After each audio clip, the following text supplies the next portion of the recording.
பகடை காட்சி காரணவியல் இந்த டாப்பிக்கிலிருந்து 2012 2023 வரைக்கும் கேட்டிருக்கக்கூடிய கொஸ்டின்ஸ் எல்லாமே நம்ம தொகுத்து இதுக்கு முன்னாடி உங்களுக்கு வீடியோவாக கொடுத்துட்டோம். அந்த வீடியோவோட லிங்க் நான் உங்களுக்கு கீழே டிஸ்கிரிப்ஷனில் கொடுத்துட்றேன். இப்போ நம்ம இதுக்கான சொல்யூஷன் பார்த்துருவோம். இந்த வீடியோவை நீங்கள் 1 or 2 டைம்ஸ் பாருங்கள். பார்த்துட்டு அந்த கொஸ்டின்ஸ் எல்லாமே நீங்கள் போய்ட்டு ப்ராக்டிஸ் பண்ணி பாருங்கள். 2022 குரூப் 4 எக்ஸாமில் இந்த டாப்பிக்கிலிருந்து தான் நமக்கு 2 கொஸ்டின் எடுத்திருந்தாங்க. இப்போ வரப்போகிற குரூப் 4 எக்ஸாம்லேயுமே நமக்கு இங்கேருந்து கொஸ்டின்ஸ் வரலாம். இப்போ நம்ம டைரெக்டாக போய்ட்டு சம்ஸை பார்த்துடலாம். ஸோ ஃபஸ்ட்டு ஒரு ஹெட்டிங் நம்ம பார்க்குறோம் அப்படின்னா டைரெக்ஷன் திசைகள், அதிலிருந்து ஃபஸ்ட்டு ஒரு சம்மு. ஸோ பிக்கு தெற்கில் ஏயும் பிக்கு கிழக்கில் சியும் இருந்தால் சியை பொறுத்து ஏ எந்த திசையில் இருக்கும். ஸோ அவங்க கொடுக்குற மாதிரி நம்ம வந்து பார்த்திங்கன்னா உங்களுக்கு ஃபஸ்ட்டு எது ஈஸ்ட்டு எது வெஸ்ட்டு, கிழக்கு மேற்கு, வடக்கு தெற்கு, இது வந்து பார்த்திங்கன்னா உங்களுக்கு நல்லா தெரியணும். அது தெரிஞ்சால் மட்டும்தான் இந்த சம்ஸ் எல்லாம் உங்களால் வந்து ஈஸியாக போட முடியும். ஸோ ஒரு பேப்பரில் நீங்கள் இதேமாரி வந்து பார்த்திங்கன்னா போட்டுக்கோங்க. அதில் கிழக்கு, அதுக்கு ஆப்போசிட் சைடு வந்து பார்த்திங்கன்னா மேற்கு, ஸோ மேலே வந்து பார்த்திங்கன்னா வடக்கு, கீழே வந்து தெற்கு. ஸோ அது பிரகாரம் எழுதிக்குங்க. இப்போ வந்து பார்த்திங்கன்னா கொஸ்டினுக்கு வந்துடுவோம். நம்ம பிக்கு தெற்கில் வந்து பார்த்திங்கன்னா ஏயும், இப்போ வந்து பார்த்திங்கன்னா பிக்கு தெற்கில் வந்து பார்த்திங்கன்னா ஸோ ஏ இருக்கார். அப்போ பிக்கு கீழே வந்து பார்த்திங்கன்னா ஏ போட்டுக்குங்க. ஸோ அடுத்ததாக பிக்கு கிழக்கில் வந்து பார்த்திங்கன்னா சியும், அப்போ பிக்கு கிழக்கில் சி இருக்கார். அதாவது பியை வச்சு தான் நம்ம பார்க்குறோம். ஸோ அங்கே சின்னு சொல்லி எழுதியாச்சு. இப்போ என்ன கேட்குறாங்க நம்ம அப்படின்னா சியை பொறுத்து. அப்போ சியிலேருந்து நம்ம பார்த்தா ஏ வந்து எந்த திசையில் இருப்பார். அப்போ சியை மையமாக வச்சு பாருங்கள். அப்போ சியை மையமாக வச்சு ஒரு 4 கோடு போட்டிங்க அப்படின்னா அது ஈஸ்ட்டு வெஸ்ட்டு அப்புறமா வந்து இந்த மாதிரி மாறிடுமா. அப்போ சியை மையமாக வச்சு நம்ம பார்க்குறோம் அப்படின்னா ஏ வந்து எந்த திசையில் இருப்பார்னு பார்த்தா தென்மேற்கு திசையில் இருப்பார். ஸோ செகண்ட் ஒரு கொஸ்டின் நம்ம பார்த்துடலாம். மோகன் என்பவர் பி என்ற இடத்திலிருந்து புறப்பட்டு மேற்கே 2 மீட்டர் தூரம் செல்கிறார். பின் வலப்பக்கம் திரும்பி 3 மீட்டர் தூரம் சென்று இடப்பக்கம் திரும்பி 5 மீட்டர் தூரம் சென்று இறுதியாக இடப்பக்கம் திரும்பி 3 மீட்டர் தூரம் சென்று Q என்ற இடத்தை அடைந்தார். Q என்ற புள்ளி Pயிலிருந்து எவ்வளவு தூரத்தில் இருக்கிறது? ஸோ இது கொஸ்டின். இப்போ வந்து பார்த்திங்கன்னா நாம் சொல்யூஷனுக்கு போயிடுவோம். இப்போ வந்து பார்த்தோம்னா ஸோ பி என்ற இடத்திலிருந்து புறப்பட்டு மேற்கே வந்து பார்த்தோன்னா 2 மீட்டர். ஸோ நமக்கு எது மேற்கு எது கிழக்குன்னெலாம் தெரியும் இல்லையா. ஸோ பி என்ற இடத்துலேருந்து புறப்பட்டு மேற்கே வந்து பார்த்தோன்னா ஒரு 2 மீட்டர் வந்து பார்த்தோன்னா நடக்கிறாரு. அப்புறமா அங்கேருந்து வலப்பக்கமாக திரும்புகிறாரு. ஸோ எது ரைட் சைடு எது லெஃப்ட் சைடுன்னு உங்களுக்கு தெரியணும். ஸோ வலப்பக்கமாக திரும்பி ஒரு 3 மீட்டர் தூரம் வந்து பார்த்தோன்னா நடக்கிறாரு. ஸோ வலப்பக்கமாக திரும்புகிறாரு. திரும்பி மேலே ஒரு 3 மீட்டர் வந்து பார்த்தோன்னா போகிறாரு. போயிட்டு அங்கேருந்து வந்து பார்த்திங்கன்னா மறுபடியும் இடப்பக்கமாக திரும்புகிறாரு. ஸோ மறுபடியும் வந்து பார்த்திங்கன்னா இடப்பக்கமாக திரும்பி ஒரு 3 மீட்டர் வந்து பார்த்திங்கன்னா இடப்பக்கமாக திரும்பி ஒரு 5 மீட்டர் வந்து பார்த்திங்கன்னா நடக்கிறாரு. ஸோ அப்புறமா அங்கே ஒரு 5 மீட்டர் போயிட்டு பிறகு மறுபடியும் இடப்பக்கமாக திரும்பி ஒரு 3 மீட்டர் வந்து பார்த்திங்கன்னா நடக்கிறாரு. இப்போ வந்திருக்கக்கூடிய இடம் வந்து பார்த்திங்கன்னா Q அப்படின்ற ஒரு இடத்துக்கு வந்து சேர்ந்துட்டார். இப்போ நமக்கு கொஸ்டின் என்னென்னா அந்த Q என்ற புள்ளி வந்து பார்த்தீங்கன்னா P என்ற புள்ளியிலிருந்து எவ்வளோ தூரத்தில் இருக்கும். ஸோ இப்போ நம்ம டயக்ராமுக்கு வந்துடுவோமா. ஸோ ஃபஸ்ட்டு ஒரு 2 மீட்டர் வராரு. அப்புறமா வந்து பார்த்திங்கன்னா ரைட் சைடு திரும்பி ஒரு 3 மீட்டர் போகிறாரு. அப்புறமா லெஃப்ட் சைடு திரும்பி ஒரு 5 மீட்டர். அப்புறமா வந்து மறுபடியும் ஒரு லெஃப்ட் சைடு திரும்பி ஒரு 3 மீட்டர். இப்படியே வந்துட்டாருன்னா P என்ற இடத்துலேருந்து இங்கே பார்க்கும்போது ஸோ இங்கே மேலே 5 இருக்குங்களா, ஆப்போசிட் சைடும் 5 தான் இருக்கும். இங்கே பாருங்கள், இங்கே 3 மீட்டர் இருக்கா, இதுக்கு ஆப்போசிட் சைடும் ஏன்னா 3 மீட்டர் தான் இருக்குது. அதனால் இப்போ இங்கே ஒரு 5 அப்படின்னா இங்கே ஒரு 2 மீட்டரு. ஸோ அப்போ 5 + ஒரு 2 எவ்வளோன்னா மொத்தமாக சேர்த்து 7 மீட்டர் தொலைவில் தான் இப்போ Q இருக்கிறாரு. ஓகேங்களா. இதேமாரி நிறைய சம் இருக்குது. ஸோ ப்ராக்டிஸ் பண்ண உங்களுக்கு நல்ல ஒரு ஐடியா கிளியராக கிடைக்கும். ஸோ ஏ என்ற புள்ளியிலிருந்து ராம் வந்து பார்த்தோன்னா வடக்கு பக்கமாக 6 கிலோமீட்டர் நடந்து பின் வந்து இடது பக்கமாக திரும்பி 8 கிலோமீட்டர் நடந்து பின் மீண்டும் இடது பக்கமாக திரும்பி 12 கிலோமீட்டர் நடந்து பி என்ற புள்ளியை வந்து அடைந்தால் அவன் நிற்கும் திசை என்ன? ஸோ இதுக்கு வந்து டைரெக்ஷன் கொடுத்துருக்காங்க. ஸோ இப்போ வந்து ஸ்டார்டிங் புள்ளி வந்து பார்த்தோன்னா ஏ. ஸோ அங்கேருந்து பார்த்தோன்னா ஒரு வடக்கு நோக்கி வந்து ஒரு 6 கிலோமீட்டர் போகிறாரு. போயிட்டு அங்கேருந்து வந்து பார்த்தோன்னா ஒரு லெஃப்ட் சைடாக திரும்பி ஒரு 8 கிலோமீட்டர் வந்து நடக்கிறாரு. மறுபடியும் அங்கேருந்து ஒரு 8 கிலோமீட்டர் திரும்பி ஒரு 12 கிலோமீட்டர் நடக்கிறாரு. ஸோ இப்போ வந்து பார்த்திங்கன்னா அவர் வந்து பின்ற ஒரு புள்ளியை போய் அடைஞ்சிட்டார். இப்போ அவர் ஆரம்பித்து அந்த திசையிலிருந்து இப்போ எந்த திசையில் போய் நிற்கிறாரு அப்படின்ற மாதிரி கொஸ்டின் கேட்டிருக்காங்க. ஸோ இப்போ நீங்கள் அப்படியே கிழக்கு மேற்கு வடக்கு தெற்குன்னு எழுதிட்டிங்க அப்படின்னா இப்போ அவர் எந்த திசையை நோக்கி போகிறார் அப்படின்னு பார்த்தோன்னா தெற்கு திசையை நோக்கி போயிட்டுருக்காரு. இதுக்கு டயக்ராம் நீங்கள் ரொம்ப ரொம்ப முக்கியம். ஸோ அடுத்ததாக 3வது ஒரு சம்மு. ராஜி என்பவர் தெற்கு நோக்கி நடக்க தொடங்குகிறார். 20 மீட்டர் வந்து பார்த்தோன்னா தூரம் நடந்து அவர் வடக்கு நோக்கி திரும்பி 8 மீட்டர் தூரம் நடக்கிறார். மறுபடியும் கிழக்கு நோக்கி திரும்பி 5 மீட்டர் தூரம் நடக்கிறார் எனில் ஆரம்ப இடத்திலிருந்து எவ்வளவு தூரம் எந்த திசையில் அவர் இருப்பார்? ஸோ டயக்ராம் நம்ம அதேமாரி போட்டுப்போம். இங்கே என்ன பார்க்குறாங்கன்னா வந்து ராஜி என்பவர் வந்து பார்த்தீங்கன்னா தெற்கு நோக்கி வந்து பார்த்திங்கன்னா ஒரு 20 கிலோமீட்டர் வந்து பார்த்தீங்கன்னா ஸோ தெற்கு நோக்கி ஒரு 20 மீட்டர் வந்து பார்த்தீங்கன்னா நடக்கிறாரு. ஓகே, மறுபடியும் வந்து பார்த்திங்கன்னா 20 மீட்டர் போயிட்டார். மறுபடியும் என்ன பண்ணுற ஒரு யூட்டர்ன் மாரி திரும்பி வடக்கு நோக்கி வந்து பார்த்திங்கன்னா ஒரு 8 மீட்டர் வந்து பார்த்தீங்கன்னா மறுபடியும் நடந்து வர்றாரு. போன வழியே ரிட்டன் திரும்பி வர்றாரு 8 மீட்டரு. ஸோ அங்கே 8 மீட்டர் வந்துட்டு பிறகு மறுபடியும் அங்கேருந்து பார்த்திங்கன்னா ஒரு கிழக்கு நோக்கி ஒரு 5 மீட்டர் தூரம் வந்து போகிறாரு. ஸோ இப்போ வந்து நடந்துட்டாரா? இப்போ நான் 2 கொஸ்டின் வந்து பார்த்தீங்கன்னா கேட்குறாங்க. ஆரம்ப இடத்திலிருந்து எவ்வளோ தூரத்தில் இப்போ இருக்கார், அதே மாதிரி எந்த திசையில் அவர் இருக்கார் அப்படின்னு மாதிரி கேட்டாங்களா? ஸோ இங்கே வந்து பார்த்திங்கன்னா நமக்கு ஒரு இது ஒன்று முக்கோணம் மாரி நமக்கு வந்து ஃபார்ம் ஆயிடுச்சிங்களா? ஸோ அந்த பக்கம் இருந்து பார்த்தோம் அப்படின்னா 20ல் ஒரு 8 போயிடுச்சு அப்படின்னா வந்து 12ன்னு சொல்லிட்டு இருக்குமா? ஸோ அப்போ வந்து பார்த்திங்கன்னா அந்த முக்கோணத்துடைய ஒரு பக்கத்தோட வேல்யூ 12. ஸோ இந்த பக்கம் நமக்கு 5ன்னு தெரியும். பித்தாகரஸ் தேற்றம் நமக்கு தெரியும் இல்லையா? பெரிய பக்கம் ஸ்கொயர் பண்ணி மற்ற 2 பக்கம் ஸ்கொயர் பண்ணி ஆட் பண்ணிப்போம். ஸோ 12 ஸ்கொயர் பண்ணிங்கன்னா 144, 5 ஸ்கொயர் பண்ணிங்கன்னா 25. ஸோ ஈக்குவல் டு வந்து பார்த்தோம்னா வந்து 169ன்னு வந்துடுமா? ஸோ அப்போ எக்ஸ் ஸ்கொயர் அப்போது 13 × 13 169 ஸ்கொயர் ரூட் எடுத்தோம்னா 13 வந்துடுமா? ஸோ இப்போ நமக்கு எவ்வளோ தொலைவில் இருக்கார் அப்படின்னா 13 மீட்டர் தொலைவில் இருக்காருன்றது நம்ம தெரிஞ்சிடுச்சு. ஆனால் அதே மாதிரி எந்த திசையில் இருக்கார் அப்படின்னு, அதாவது எவ்வளவு தூரம் எந்த திசையில் அவர் இருப்பார், அதாவது ஆரம்ப இடத்திலிருந்து பார்க்குறோம். ஆரம்ப இடத்திலிருந்து பார்த்தோம் அப்படின்னா அவர் தென்கிழக்கு திசையை நோக்கி இருப்பார். ராணி தெற்கு திசையில் 20 மீட்டர் நடக்கிறாள். உடனே இடப்புறமாக திரும்பி 40 மீட்டர் நடக்கிறாள். திரும்பவும் வலப்புறமாக திரும்பி 30 மீட்டர் நடக்கிறாள்.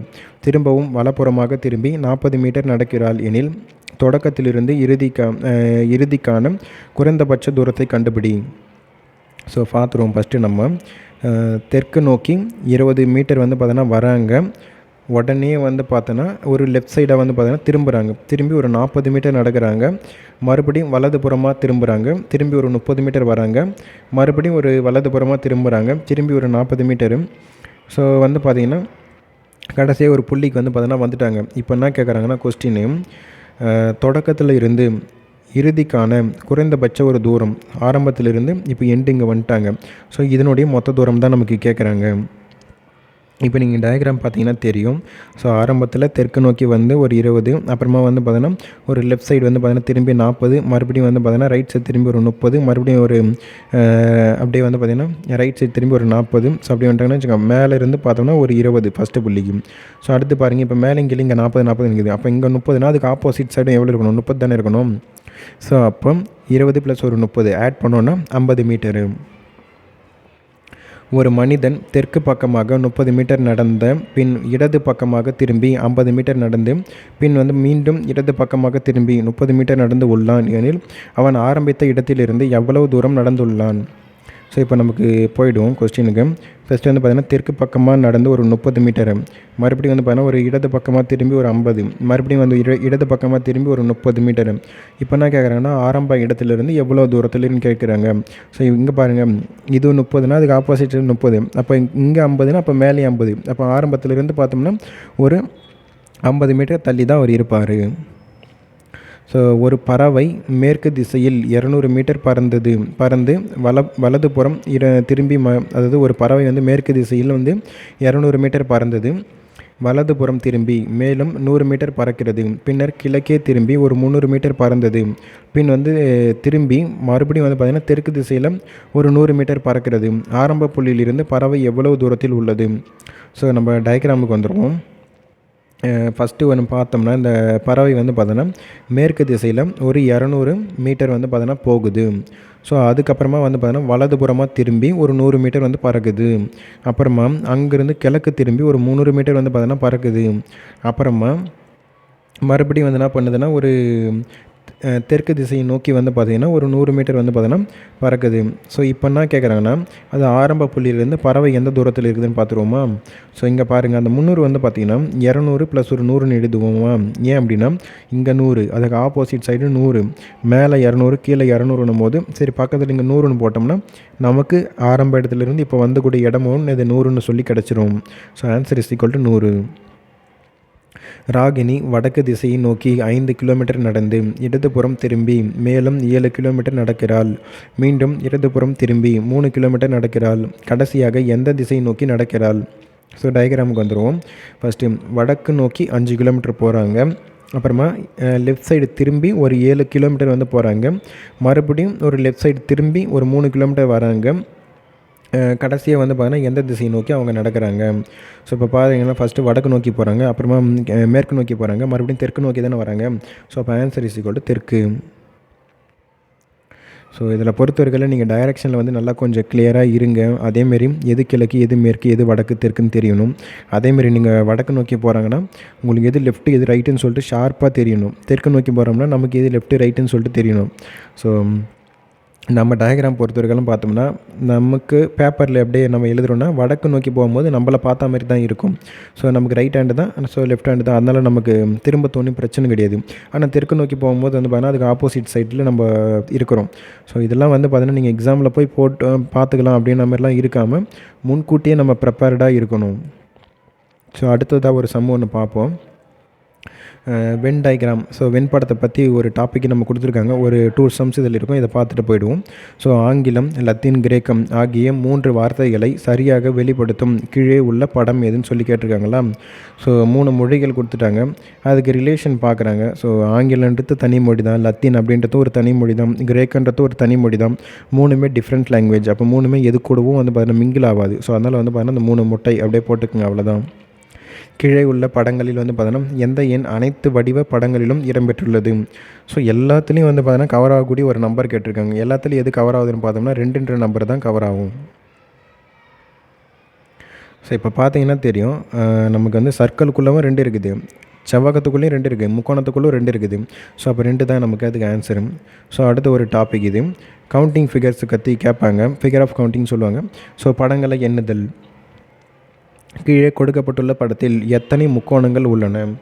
ஸோ இந்த மாதிரி வந்து சம்ஸ் வந்து பார்த்திங்கன்னா நமக்கு இதிலிருந்து தான் நமக்கு குரூப் 4ல் ஒரு கொஸ்டின் எடுத்திருந்தாங்க. முக்கோணம் ஒன்று கொடுத்துட்டாங்க, அதில் எத்தனை முக்கோணம் இருக்குதுன்னு மாதிரி கேட்டு வச்சுக்கிறாங்களா. ஸோ ஃபஸ்ட்டு வந்து பார்த்திங்கன்னா சின்ன சின்ன முக்கோணமாக நம்ம இருக்கிறது முதல்ல எண்ணிப்போமா. ஸோ வந்து பார்த்திங்கன்னா 1 2 3 4, ஸோ மொத்தமாக சேர்த்து ஒரு 5 முக்கோணங்கள் இருக்குது. அப்புறமா இந்த எட்ஜஸ் வச்சு நம்ம பார்க்கணும். புள்ளி வச்சுருக்கிறோம் பார்த்தீங்களா, 1வது புள்ளி இருக்குது பார்த்தியா, அங்கேருந்து நீங்கள் பார்த்தீங்கன்னா நமக்கு வந்து இந்த கிழக்கு சைடு பார்த்தா மாரி வந்து பார்த்திங்கன்னா ஒரு முக்கோணன்றது கிடைக்கும். ஸோ அப்புறம் 2வது புள்ளி வச்சு பார்த்தீங்கன்னா உங்களுக்கு ஒரு மறுபடியும் ஒரு முக்கோணம்னு கிடைக்கும். ஸோ 3வது புள்ளி வச்சு பார்த்தீங்கன்னா இதேமாதிரி ஒரு 5 புள்ளி வச்சு பார்த்தீங்கன்னா ஒரு பெரிய பெரிய முக்கோணம்ன்றது கிடைக்கும். ஸோ அது மொத்தம் இதில் வந்து பார்த்திங்கன்னா ஒரு 10 முக்கோணங்கள் இருக்குது. ஸோ ஃபிகர் ஆஃப் கவுண்டிங்கை பொறுத்த வரைக்கும் நீங்கள் எல்லாமே இமேஜினேஷன் பண்ணுற மாதிரி தான் இருக்கும். இங்கே வந்து நிறைய இதை பொறுத்த வரைக்கும் உங்களுக்கு வந்து அனுபவம் தான் இதில் கை கொடுக்கும். நீங்கள் நிறைய சம் இதில் ப்ராக்டிஸ் பண்ணுங்கள், அப்போ தான் உங்களால் வந்து எக்ஸாமில் ஈஸியாக உங்களால் ஆன்சர் பண்ண முடியும். அதேமாரி நமக்கு கூட்டு வட்டி வருது அப்படின்னா எக்ஸாமில் கடைசியாக நீங்கள் ஆன்சர் பண்ணுங்கள். அதேமாரி வந்து பார்த்தீங்கன்னா இந்த கவுண்டிங் ஃபிகர்ஸ் வருதுனாலும் கடைசியாக போய் ஆன்சர் பண்ணுங்கள். ஸோ இந்த சம்ம தான் நமக்கு வந்து பார்த்திங்கன்னா குரூப் 4 2022 கேட்டது.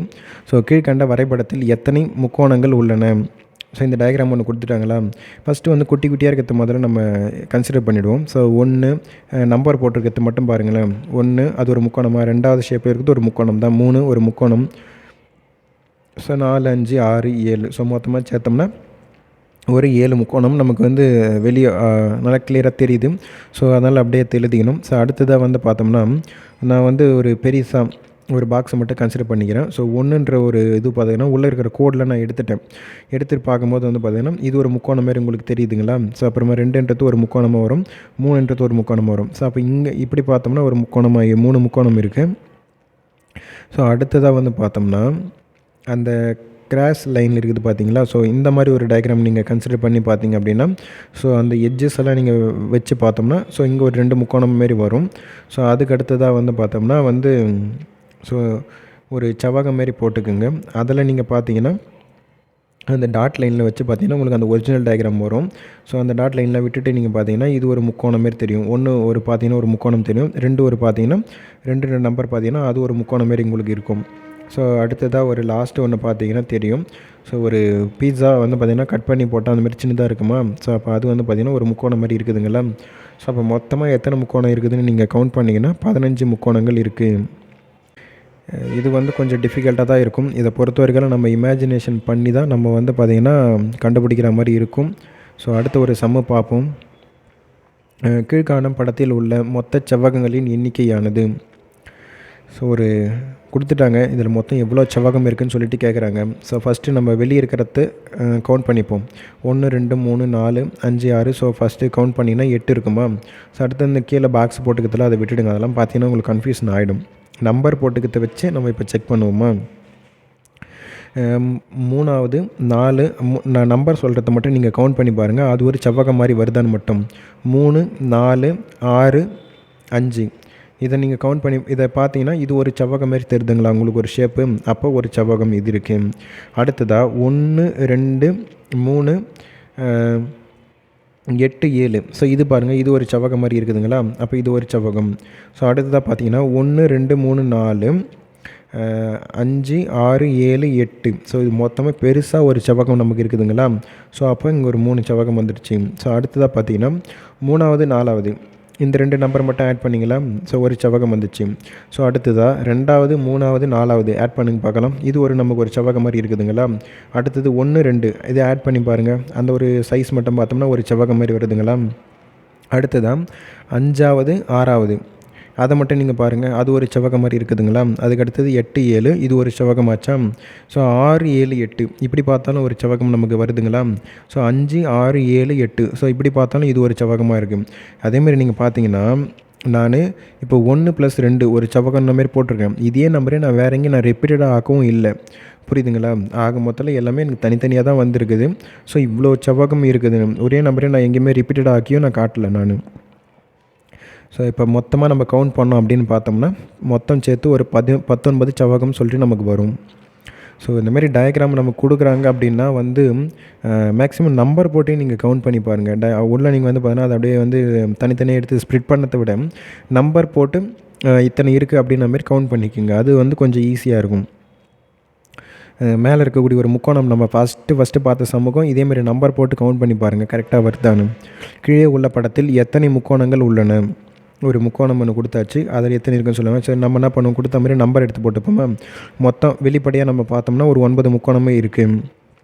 ஸோ அப்புறமா நம்ம வந்து நம்பர்ஸ் ஆட் பண்ணிப்போமா. ஸோ 1 2 3 4 இதை ஆட் பண்ணிங்கன்னா உங்களுக்கு இது ஒரு முக்கோணம் மாதிரி வந்துடும். ஸோ அடுத்ததாக மொத்தத்துலேயே இருக்கிற அந்த நம்பர்ஸ் ஆட் பண்ணிங்கன்னா 1லேருந்து 9 ஆட் பண்ணிங்கன்னா வெளியே இருக்கிறது ஒரு பெரிய முக்கோணம் நமக்கு கிடச்சிரும். ஸோ அடுத்ததாக வந்து பார்த்தீங்கன்னா 3 4 5 3 5 6 7. ஸோ இதை ஆட் பண்ணி பார்த்தீங்கன்னா இது ஒரு முக்கோணம் மாரி தெரியும் உங்களுக்கு. அடுத்ததாக வந்து பார்த்தோம்னா 7 8 9 4 இது ஒரு முக்கோணம் மாரி தெரியுமா. ஸோ அப்போ நீங்கள் பார்த்தீங்கன்னா இது ஒரு 9 10 11 12 13. ஸோ மொத்தமாக இதில் பார்த்தீங்கன்னா 13 முக்கோணங்கள் இருக்குது. கீழ்காணும் படத்தில் எத்தனை செவ்வகங்கள் உள்ளன. ஸோ அதேமாதிரி நம்பர் போட்டுக்குங்க. ஸோ வெளிப்படையாக நம்ம பார்த்தோம்னா 5 செவ்வகங்கள் இருக்குது. ஸோ அடுத்து இங்கே இந்த டயக்ராம் வந்து கொஞ்சம் மிஸ்டேக்காக நான் போட்டிருக்கேன். ஸோ இந்த நம்பர் போட்டிருக்கேன் பார்த்தீங்களா, இதான் வந்து கரெக்ட் டயக்ராம் இது. உங்களுக்கு நீங்கள் போய்ட்டு அந்த டிஎன்பிஎஸ்சி கொஸ்டின்ஸில் பார்க்கும்போது அது கரெக்டாக இருக்கும் உங்களுக்கு. ஸோ இப்போ பாருங்கள் 1 2 ஆட் பண்ணால் ஒரு செவ்வகம் வந்துடுமா. அடுத்ததாக வந்து 1 2 5 ஆட் பண்ணால் ஒரு செவ்வகம் வருமா. 3 4 ஆட் பண்ணோம்னா ஒரு செவ்வகம் வரும். ஸோ மொத்தத்தையும் நம்பர் ஆட் பண்ணோம்னா நமக்கு ஒரு பெரிய செவ்வகம் கிடச்சிரும். ஸோ வெளிப்படையாக ஒரு 5. ஸோ அதுக்கப்புறம் உள்ளே இருக்கக்கூடிய செவ்வகங்கள் பார்க்கும்பொழுது வந்து பார்த்தோன்னா ஒரு 4. ஸோ மொத்தமாக ஆட் பண்ணோம்னா மொத்தம் ஒரு 9 செவ்வகம் இருக்குது. கீழ்கண்ட படத்தில் உள்ள செவ்வகங்களின் எண்ணிக்கை காண்க. ஸோ இதுலேயும் பார்த்தீங்கன்னா எவ்வளோ செவ்வகம் இருக்குதுன்னு சொல்லி கேட்குறாங்க. ஸோ நம்பர் போட்டுக்கங்க. மொத்தமாக பார்த்தோம்னா ஒரு 8 செவ்வகம் நமக்கு வெளியே தெரியுது. ஸோ அப்புறமா உள்ளே எவ்வளோ இருக்குதுன்னு சொல்லிட்டு பார்த்துருமா. 1 + 2 இது நீங்கள் பார்த்தீங்கன்னா இது ஒரு செவ்வகம். அதுக்கு அடுத்ததாக வந்து பார்த்தீங்கன்னா 1 2 3 இதை ஆட் பண்ண ஒரு செவ்வகம். அதுக்கப்புறமா 3 4 ஆட் பண்ண ஒரு செவ்வகம். 4 5 ஆட் பண்ண ஒரு செவ்வகம். 5 6 ஆட் பண்ண ஒரு செவ்வகம். அப்புறமா 3 4 5 ஆட் பண்ண ஒரு செவ்வகம். 4 5 6 ஆட் பண்ணால் வந்து பார்த்தீங்கன்னா ஒரு செவ்வகம். அதுக்கப்புறமா பார்த்தோன்னா 3 4 5 6 ஆட் பண்ணால் இது ஒரு செவ்வகமாக வந்துடுமா. அப்புறமா 7 8 ஆட் பண்ணுங்கள் ஒரு செவ்வகம் வந்துடும். ஸோ 6 7 8 ஒரு செவ்வகமாக வந்துடுமா. அப்போ மொத்தத்தை நீங்கள் கவுண்ட் பண்ணிங்கன்னா இது ஒரு 8 இது ஒரு 10 மொத்தம் சேர்த்தோன்னா ஒரு 18 செவ்வகம் இருக்குது. ஸோ அவ்வளோதான். ஃபிகர் ஆஃப் கவுண்டிங் வந்து பார்த்தோன்னா வந்து முடிஞ்சிடுச்சு. இது வந்து கொஞ்சம் கஷ்டமாக தான் இருக்கும். நிறைய இதில் கொஞ்சம் ப்ராக்டிஸ் பண்ணுங்கள். சம்ஸ் எல்லாமே நான் உங்களுக்கு இது முன்னாடி கொஸ்டின்ஸ் எல்லாம் நான் உங்களுக்கு வீடியோ கொடுத்துருக்குறேன். ஸோ அங்கே போய்ட்டு ப்ராக்டிஸ் பண்ணுங்கள். ப்ராக்டிஸ் அதிகமாக பண்ண இந்த சம்மெல்லாம் நமக்கு ஈஸியாக வந்துடும். ஸோ அடுத்து ஒரு டாபிக் வந்து பார்த்தோம்னா அரேஞ்ச்மெண்ட்ஸு. ஒரு வட்டத்தில் வட்ட மையத்தை நோக்கி பிக்யூஆர்எஸ் மற்றும் இந்த டாபிக் ரொம்ப ரொம்ப இம்பார்ட்டண்ட்டு. கொஸ்டின் இப்போது வரப்போகிற எக்ஸாம்ஸில் இந்த மாதிரியான சம்மு நம்ம எதிர்பார்க்கலாம். ஒரு வட்டத்தில் வட்ட மையத்தை நோக்கி பிக்யூஆர்எஸ் மற்றும் டி ஆகியோர் அமர்ந்துள்ளனர். டி என்பவருக்கு இடப்புறமாக அடுத்தபடியாக ஆர் என்பவரும் எஸ் மற்றும் டி ஆகிய இருவருக்கும் இடையே பி என்பவரும் அமர்ந்திருப்பார்கள் எனில் ஆர் என்பவருக்கு இடப்புறமாக அடுத்தபடியாக அமர்ந்துள்ள நபர் யார்? ஸோ இப்போ நம்ம சொல்யூஷனுக்கு போயிடுவோம். இங்கே பார்த்தோம்னா டி என்பவருக்கு இடப்புறமாக ஆர் இருக்கார் அப்படின்ட்டாங்க. அப்போ டீக்கு லெஃப்ட் சைடு, இப்போ டீன்றது நாம் தான் உட்காந்துருக்குறோம் அப்படின்னு மாதிரி கன்சிடர் பண்ணிக்கோங்களேன். ஸோ நமக்கு ரைட் சைடு வந்து லெஃப்ட் சைடு இது. அப்போ நமக்கு வந்து டீ தான் வந்து பார்த்தீங்கன்னா லெஃப்ட் சைடு அப்படின்னும் போது டீக்கு லெஃப்ட் சைடு வந்து யார் இருக்காருன்னா ஆர் இருக்கார். ஸோ அடுத்ததாக எஸ்ஸு டி ஆகிய இருவரும் பி என்பவருக்கு அதாவது எஸ் மற்றும் டி ஆகிய இருவருக்கும் இடையே பி என்பவரும். அப்போ எஸ்ஸுக்கு டிக்கு வந்து பார்த்தோன்னா பி இருக்கார். நமக்கு ஆல்ரெடி டி எடுத்து போட்டாச்சு. அதுக்கு வந்து லெஃப்ட் சைடு ஆர் இருக்காங்கன்னு பார்த்தாச்சு. அப்போ டி இந்த பக்கம் எஸ் எழுதிக்குங்க, அதுக்கு நடுவில் பி போட்டுக்குங்க. ஸோ ரிமைனிங் இருக்குது யார் கியூ, அதை எடுத்து அப்படியே அங்கே எழுதிக்குங்க. ஸோ நமக்கு கொஸ்டினில் வந்து பார்த்தீங்கன்னா என்ன கேட்குறாங்கன்னா ஆர் என்பவருக்கு இடப்புறமாக யார் இருக்காங்கன்னா கியூ. உங்களுக்கு அதில் எது லெஃப்ட்டு எது ரைட்டுன்றது மட்டும் உங்களுக்கு தெரிஞ்சால் போதும், வேறு எதுவுமே தேவை கிடையாது இதில். ஸோ ஏபிசிடிஇஎஃப்பும் ஆகியோர் வந்து பார்த்தீங்கன்னா அருங்கோண வடிவத்தில் சமமான தூரத்தில் அமர்ந்துள்ளனர். ஏவும் பியும் அருகாமையில் இல்லை. ஸோ ஓகேங்களா, ஏவும் பியும் பக்கத்தில் கிடையாது. அதே போல் ஏவும் சியும் அருகாமையில் இல்லை. டியும் சிக்கும், அதாவது டியும் சிக்கு ஈக்கும் அருகாமையில் இல்லை. அப்போ பியும் சியும் அருகாமையில் வந்து பார்த்தோன்னா உள்ளனர். ஸோ அப்போ நமக்கு இதுதான் நமக்கு வந்து கொஸ்டினாக நம்ம எடுக்க வேண்டியது இதுதான். பியும் சியும் தான் பக்கத்தில் இருக்காங்க. எஃப் என்பது டிக்கு நடுவில் உள்ளது. கீழே உள்ளவற்றுள் வந்து பார்த்தோன்னா எது வந்து எந்த ஜோடி வந்து பார்த்தோன்னா இல்லை அப்படின்ற மாதிரி கேட்டிருக்காங்க. ஸோ நம்ம சொல்யூஷனுக்கு வந்துடுவோம். ஸோ இப்போ நம்ம பார்த்தோம்னா வந்து பக்கத்தில் யார் இருக்காங்க? பியும் சியும் தான் பக்கத்தில் இருக்காங்க. அப்போ பிசியை நான் எடுத்து எழுதிக்கினேன். ஓகேங்களா. அதேமாரி வந்து பார்த்தோன்னா எஃப் என்பது வந்து பார்த்தோன்னா டிக்கு நடுவில் இருக்குதுன்னு சொல்லிட்டாங்க. பியும் சியும் அருகில் இருக்குது. எஃப் என்பது டிக்கு நடுவில் உள்ளது. சரி, அப்போ பக்கத்தில் என்ன பண்ணுறேன், டின்னு சொல்லிட்டு ஒரு டேர்ம் எழுதிக்கிறேன். அதுக்கு நடுவில் வந்து பார்த்தீங்கன்னா எஃப்னு சொல்லிட்டு நான் எழுதிக்கிறேன். இப்போ நீங்கள் பார்த்தீங்கன்னா ஏவும் பியும் வந்து பார்த்தீங்கன்னா பக்கத்தில் இருக்கக்கூடாது. ஆனால் நமக்கு மொத்தமாக சேர்த்து பார்த்திங்கன்னா ஒரு 6 லெட்டர். இப்போ வந்து பார்த்திங்கன்னா ஏவும் பியும் சி வந்து பார்த்திங்கன்னா நமக்கு கொடுத்துட்டாங்க பக்கத்தில் இருக்காங்கன்னு. ஸோ அதுக்கப்புறமா டின்றது ஒன்று பக்கத்தில் எழுதி நடுவில் எஃப்னு போட்டோம். ரிமைனிங் இருக்கிறது இ. அப்போ வந்து பார்த்தீங்கன்னா ஏவும் பியும் பக்கத்தில் இல்லை அப்படின்னா அப்போ நடுவில் யாரோ ஒருத்தர் இருக்கார். அதை நான் ஈயை எடுத்து போய்ட்டு அங்கே விற்கிறேன்னு வச்சுப்போமே. இப்போ நமக்கு அவங்க கொடுத்துருக்கிறது கரெக்டாக நமக்கு சாட்டிஸ்ஃபைட் ஆகுதான்னு பார்ப்போம். ஏவும் பியும் பக்கத்தில் கிடையாது, ஏன்னா நடுவில் இப்போ ஈ வந்துட்டார். ஸோ அடுத்ததாக வந்து பாருங்கள் ஏவும் சியும் பக்கத்தில் கிடையாது. ஸோ எஃப் டி நடுவில் இருக்காங்க.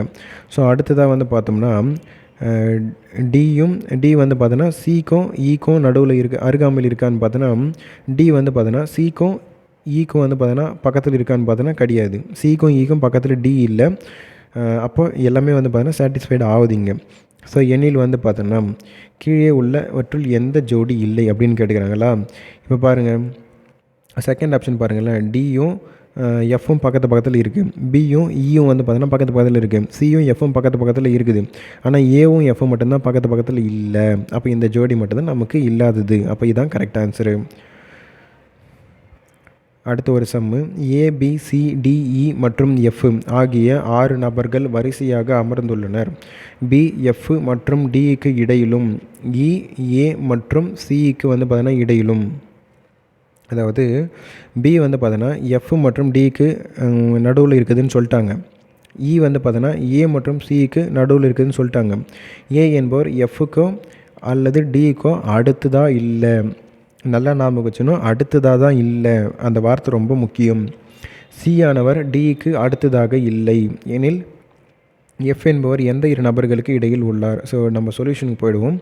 ஸோ யார் யாருக்கு நடுவில் இருக்காங்கன்றத முதல்ல எழுதிப்போம். எஃப் டி போட்டு நடுவில் வந்து பார்த்தோன்னா பி போடுங்க. எஃப் டியை போட்டு நடுவில் பியை போடுங்க. ஸோ அடுத்ததாக வந்து பார்த்தோன்னா ஏவும் சியும் வந்து பார்த்தோன்னா போட்டு நடுவில் வந்து பார்த்தோன்னா ஈயை போடுங்க. ஸோ போட்டாச்சா. ஏக்கும் பிக்கும் நடுவில் வந்து பார்த்திங்கன்னா டிக்கும் எஃப்க்கும் நடுவில் பி இருக்கார்.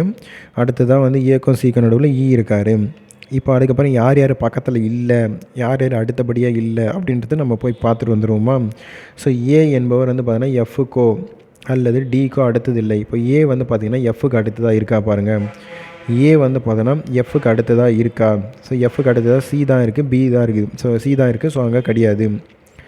ஸோ அடுத்ததாக வந்து பார்த்தோம்னா வந்து டிக்கு அடுத்ததாக ஏ இருக்கான்னு பார்த்தீங்கன்னா கிடையாது. ஸோ டிக்கு பின்னாடி தான் ஏ இருக்க தவிர்த்து கிளாக் வைஸ் பார்க்கணும். அந்த கடிகாரம் சுற்றுற அந்த திசையில் பார்த்தீங்கன்னா டிக்கு அடுத்ததாக யார் இருக்காருன்னா பி தான் இருக்கார். டிக்கு பின்னாடி வேணால் ஏ இருக்கிற தவிர்த்து டிக்கு அடுத்ததாக இல்லை. ஸோ அங்கே ஒரு டேர்ம் வந்து பார்த்தீங்கன்னா இம்பார்ட்டண்ட் அது. அப்புறமா சி ஆனவர் வந்து பார்த்தீங்கன்னா டிக்கு அடுத்ததாக இல்லை. சி வந்து பார்த்தோம்னா டிக்கு அடுத்ததாக இருக்கான்னு கேட்டாங்கன்னா அதுவுமே கிடையாது. ஸோ இப்போ நம்ம கரெக்டாக கன்சிடர் பண்ணிட்டோம். இப்போ வந்து பார்த்தோம்னா நமக்கு கொஷினுக்கு வந்துடுவோமே. எஃப் என்பவர் வந்து பார்த்தீங்கன்னா எந்த இரு நபர்களுக்கு இடையில் உள்ளார். எஃப் வந்து பார்த்தீங்கன்னா பிக்கும் சிக்கும் நடுவில் தான் இருக்கார். ஸோ அதை மட்டும் நம்ம எடுத்து எழுதிக்குவோம், அவ்வளோதான். இது கொஞ்சம் அப்படியே வந்து நீங்கள் தான் நிறைய கொஞ்சம் ப்ராக்டிஸ் பண்ண நமக்கு வந்து ஈஸியாக இருக்கும் இந்த சம்ஸ் எல்லாமே. ஸோ ஒரு பூங்காவில் வந்து பார்த்தோன்னா ஏபிசிடி மற்றும் இ என்னும் வந்து பார்த்தோன்னா 5 மாணவர்கள் வட்ட வடிவத்தில் அமர்ந்துள்ளனர். இவர்களில் ஏ என்னும் மாணவர் வந்து பார்த்தோன்னா தென்மேற்கை பார்த்தும், டி என்னும் மாணவர் தென்கிழக்கை பார்த்தும் அமர்ந்துள்ளனர்.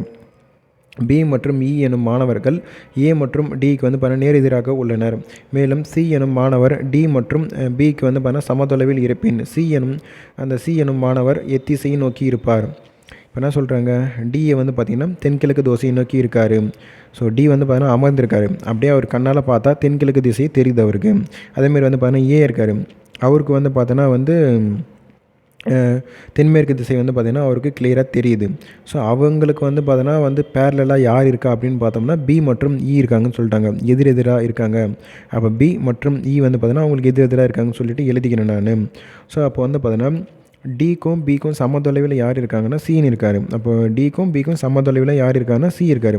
அப்போ சி வந்து பார்த்தீங்கன்னா எந்த திசையை நோக்கி பார்ப்பார் அப்படின்னு மாதிரி கேட்குறாங்க. சியோடைய ஸ்ட்ரெயிட்டாக பார்த்தாருன்னா அவருக்கு கிழக்கு திசை தான் தெரியும். ஸோ அப்போ கிழக்கு நோக்கி தான் அவர் பார்த்துட்ருக்காரு. ஸோ அவ்வளோதான். அடுத்த ஒரு சம்மு 1 முதல் 100 வரை, அதை 1 முதல் 100 வரை உள்ள எல்லா எண்களையும் எழுதும்போது 3 என்ற எண்ணை எத்தனை முறை எழுதுவீர்கள். ஸோ 1லேருந்து 100 வரைக்கும் 3 எத்தனை முறை எழுதுவீங்கன்னு சொல்லி கேட்டிருக்காங்க. ஸோ 3, அப்புறமா 13, 23, 30, 31, 32, 33. 33ல் மட்டும் 2 முறை 3 எழுதுகிறோம்.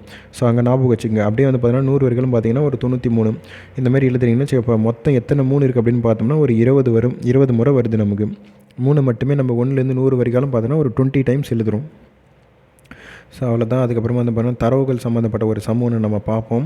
ஸோ கீழே குறிப்பிடப்பட்டுள்ள வட்ட வரைபடமானது ஒரு குடும்பத்தார் உணவு, உடை, வாடகை, இதர செலவுகள் மற்றும் சேமிப்புக்கும் செலவு செய்வதை குறிப்பிடுகிறது. ஸோ இதில் வந்து பார்த்தோம் அப்படின்னா குடும்பத்தின் வருட வருமானம் 60,000 சொல்லி கொடுத்துட்டாங்க. அவர்களது சேமிப்பு தொகை எவ்வளோன்னு சொல்லி கொடுத்துட்டாங்க. ஸோ இந்த பர்சன்டேஜ் எல்லாமே நீங்கள் வந்து பார்த்தீங்கன்னா நமக்கு டிகிரியில் கொடுத்துருக்காங்க. வட்டத்துக்கு மொத்தம் டிகிரி அப்படின்னு பார்த்தோன்னா 360 டிகிரி இல்லையா.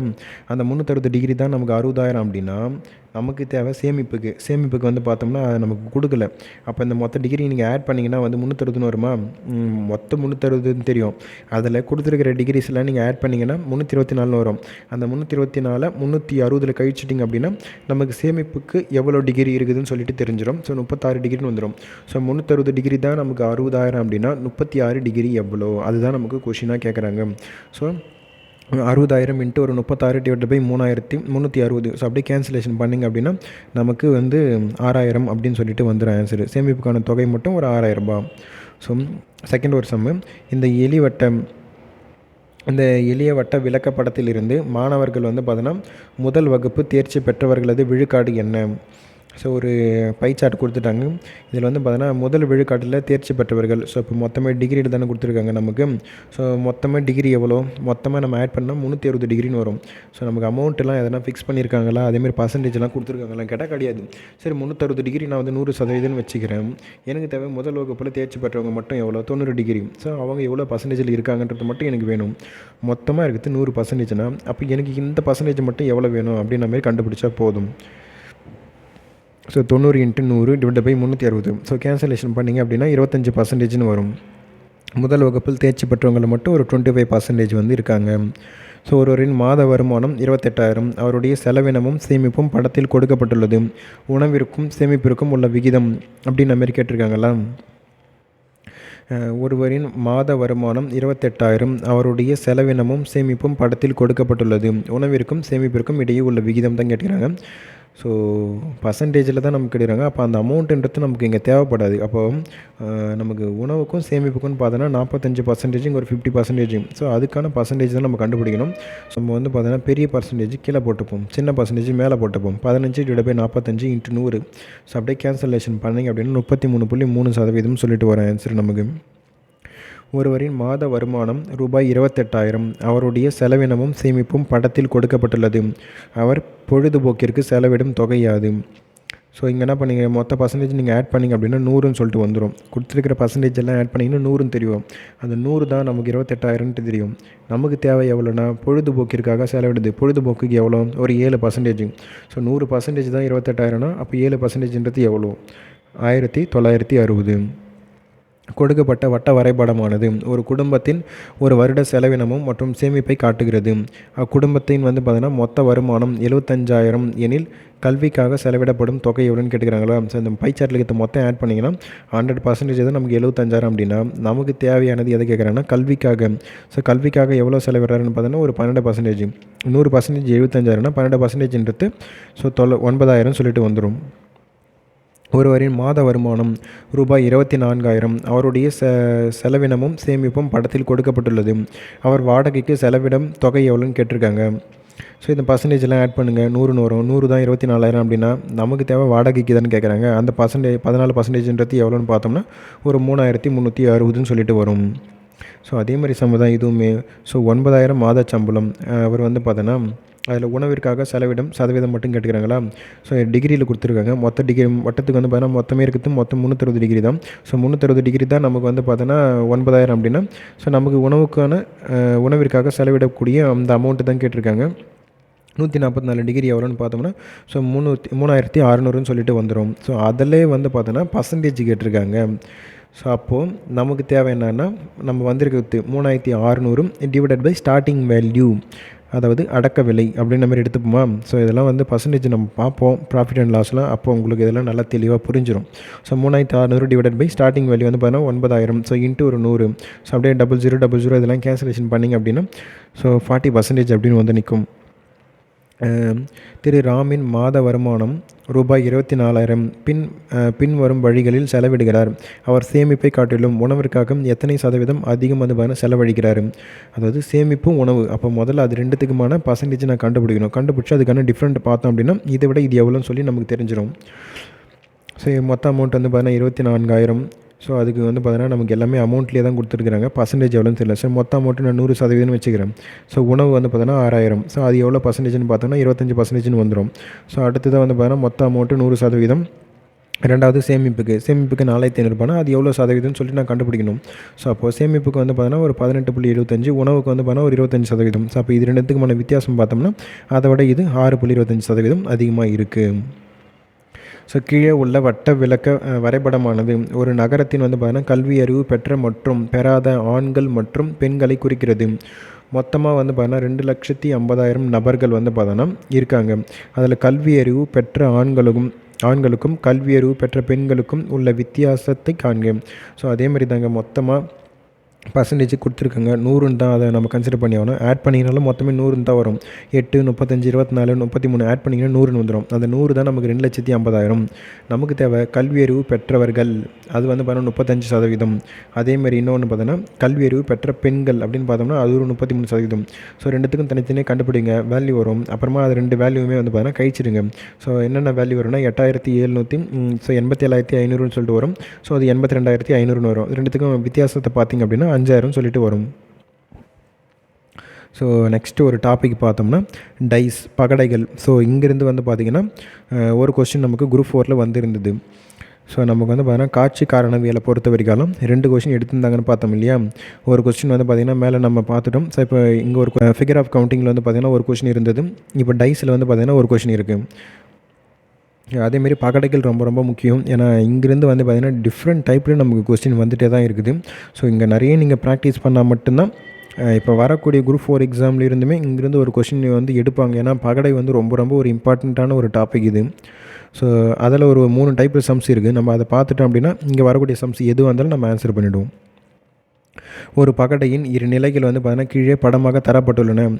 எண் 1க்கு மேலே இருக்கும் பொழுது கீழே உள்ள எண் எது? அதாவது 1க்கு எதிர் சைடில் என்ன இருக்கும் அப்படின்ற மாதிரி தான் கேட்டிருக்காங்க. 1க்கு எதிர் பக்கம் என்ன இருக்கும்? ஸோ நமக்கு தேவை 1 தான் கண்டுபிடிக்கணுமா? 2 டைஸ் நமக்கு கொடுத்துட்டாங்க. ஸோ 1வது புள்ளி எங்கே இருக்குன்னு பாருங்கள். ஸோ அப்போ இதில் தான் இருக்குது. நம்ம கம்பேர் பண்ண வேண்டியது இதுதான். ஸோ இப்போ என்ன பண்ணுங்கள், அந்த 2 டைஸ்லையுமே வந்து பார்த்தீங்கன்னா சமமாக இருக்கக்கூடிய நம்பர்ஸை பாருங்கள். 2 புள்ளின்றது வந்து பார்த்தீங்கன்னா இங்கே ஒரு 2ன்றது சமமாக இருக்குது. செகண்ட் டைஸ்லையுமே 2ன்றது சமமாக இருக்குது. ஸோ அங்கேருந்து வந்து பார்த்தீங்கன்னா கிளாக் வைஸில் வந்து பார்த்திங்கன்னா மீதி இருக்கிறது அப்படியே நீங்கள் எழுதிட்டு வரணும். ஃபஸ்ட்டு வந்து பார்த்திங்கன்னா 2 புள்ளி, அதுக்கு அடுத்து தான் 1 புள்ளி, அதுக்கு அடுத்து தான் வந்து பார்த்திங்கன்னா 5 புள்ளி.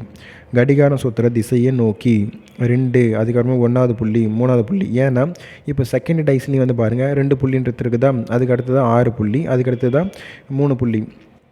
இந்தமாரி வந்து பார்த்தீங்கன்னா நீங்கள் கிளாக் வைஸில் எழுதணும். சமமாக இருக்கக்கூடிய அந்த புள்ளியை வச்சு கிளாக் வைஸில் எழுதணும்.